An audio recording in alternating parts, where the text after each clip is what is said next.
नमस्कार। मैं इस समय राजाजीपुरम स्थित MIS स्कूल के जो संस्थापक हैं, मैं उनसे बात करने का प्रयास करूंगा और ये भी जानने का प्रयास करूंगा कि ये लोहिया वाहिनी के ट्रस्टी भी हैं और शिवपाल जी के बहुत करीबी हैं। क्या शिवपाल जी को अखिलेश जी मजबूत कमान देंगे कि या नहीं देंगे, ये तो बात करने के बाद ही पता चलेगा। और जो आज शिवपाल जी ने ये भी कहा है कि जेल भरो आंदोलन का उन्होंने आह्वान किया है, क्या उस पर किस हिसाब से इनके कार्यकर्ता, किस हिसाब से इनके नेता आगे बढ़ चढ़ करके इसमें भाग लेते हैं, किस हिसाब से अपना सत्ता को आगे ले जाते हैं। आइए मैं बात करता हूं। इस समय राजेश यादव जी मौजूद हैं, मैं उनसे बात करने का प्रयास करूंगा। जी राजेश जी, ये बताइए, जो जेल भरो आंदोलन इस समय शिवपाल जी ने बोला है, क्या उस पर किस हिसाब से कार्यकर्ता और नेता आगे बढ़ चढ़ करके इसका भाग लेंगे? आपको कल 25 तारीख थी। जी जी जी। तो मैं बधाई देता हूँ पूरे देशवासियों को, प्रदेशवासियों को क्रिसमस की। इसके साथ में कल एक बहुत महत्वपूर्ण घोषणा की गई है माननीय अखिलेश यादव के द्वारा। आपको याद होगा कि जेल भरो आंदोलन पिछले सालों में माननीय मुलायम सिंह यादव के द्वारा शुरू किया गया।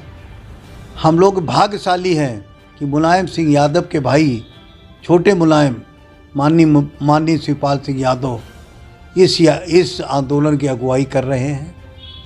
उनकी अगुवाई से आपने देखा होगा कि इलाहाबाद से जश्न था और प्रतापगढ़ से इलाहाबाद तक की यात्रा थी। लाखों लोग आ गए थे सड़कों पर। वही जश्न जेलों में मनेगा। कोई भी उत्तर प्रदेश की जेल अब बच नहीं पाएगी, पूरी तरीके से भर जाएगी। शासन को बैठाने की जगह नहीं मिलेगी। ये शिवपाल सिंह की ताकत है, अखिलेश जी की ताकत है, जिन्होंने इस आंदोलन की कमान माननीय शिवपाल सिंह को दी है। अच्छा, जहाँ तक ये माना जा रहा है कि कयास लगाए जा रहे हैं, क्योंकि अभी तक अखिलेश जी ने शिवपाल जी को कोई ऐसी कमान अभी तक नहीं सौंपी है कि जो सपा में वो अच्छी भूमिका वो निभा सकें। उस पर क्या कहेंगे आप? इस संबंध में मैंने बोल दिया। आपको याद है समाजवादी पार्टी जब जिंदा हुई थी तो जेल भरो आंदोलन से जिंदा हुई थी। आज मैं अखिलेश जी को बहुत बधाई देता हूं कि सपा का सबसे बड़े शिवपाल सिंह को देती है। ये बताता है कि आने वाले दिनों में वो सपा के मुखिया के रूप में काम करेंगे, सपा के संरक्षक के रूप में काम करेंगे और वो पदों उसके अब मोहताज नहीं हैं, अब वो नाम के भी मोहताज नहीं है। जैसे नेताजी ने जो थे, छोटे नेता का रूप दिया गया है अखिलेश जी को, शिवपाल जी ने दिया है, उस पर क्या कहना है आपको? ये सच है कि जब मैं अखिलेश जी को देखता हूँ तो मुझे नेताजी का स्वरूप नज़र आता है। स्वरूप नहीं, पूरा का पूरा दिमाग उनके अंदर नज़र आता है। बड़ों को सम्मान देना, नौजवानों को प्यार देना। ये माननीय अखिलेश जी को आपके माध्यम से बधाई देना चाहता हूँ। अखिलेश जी, अब वो दूर बधाई है।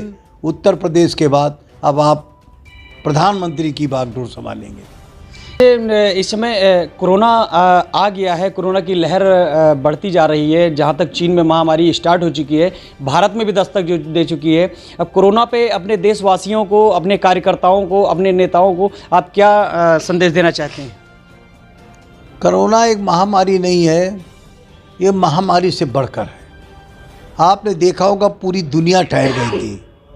मैं ईश्वर से भी प्रार्थना करता हूँ और सरकार से भी प्रार्थना करता हूँ, बड़े सख्त कदम उठाने की ज़रूरत है, वरना इसका विकराल रूप कोई भी देश संभाल नहीं पाएगा।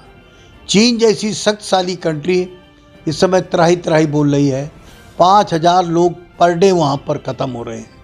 कोरोना के रूप में लो, ये बहुत ख़तरनाक बीमारी है और इसका मुकाबला हर तरीके से करना है। मैंने अपील कर दी है कि बिना मास्क कोई दिखेगा नहीं, चाहे स्कूल में या बाहर में। मेरे जितने भी स्वजन हैं सब मास्क लगा कर चलें। जैसे बात कर रहे थे कोरोना को लेकर के, आज 25 तारीख है और क्रिसमस डे मनाया जा रहा है देश में, पूरे भारत में। क्रिसमस डे को लेकर के आप क्या कहना चाहते हैं? ये ईसाई धर्म का बहुत महत्वपूर्ण त्यौहार है, पूरी दुनिया में मनाया जाता है। और आपको पता है कि ईसा मसीह ने बहुत बड़ी कुर्बानी दी थी। उसी तरीके से आज के समय में हम लोगों को बहुत सजग रहना चाहिए देश में, देश ही नहीं अभी दुनिया में दैवी आपदा भी है, संघर्ष भी है, आपस में मनमुटाव भी है।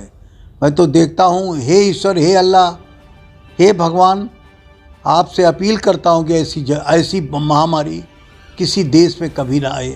मैं यही कामना करता हूँ। जैसे एक सवाल उठता है कि भारत में जो आप 25 दिसंबर को जो मनाया जाता है क्रिसमस डे के रूप में, क्या ये विदेशी कल्चर है? क्या इसके अलावा अपने बच्चों को, अपने यहाँ स्टाफ को ये भी प्रेरित करते हैं कि बच्चों को हमारे भारतीय संस्कृति के बारे में भी सिखाया जाए? देखिए, इस चीज़ से इत्तेफाक मैं नहीं रखता हूँ, क्योंकि धर्म विदेशी कभी नहीं हो सकता है। हिंदुस्तान में ईसाई भी रहते हैं, मुसलमान भी रहते हैं, हिंदू भी रहते हैं। तो ये किसी एक की जागीर नहीं है।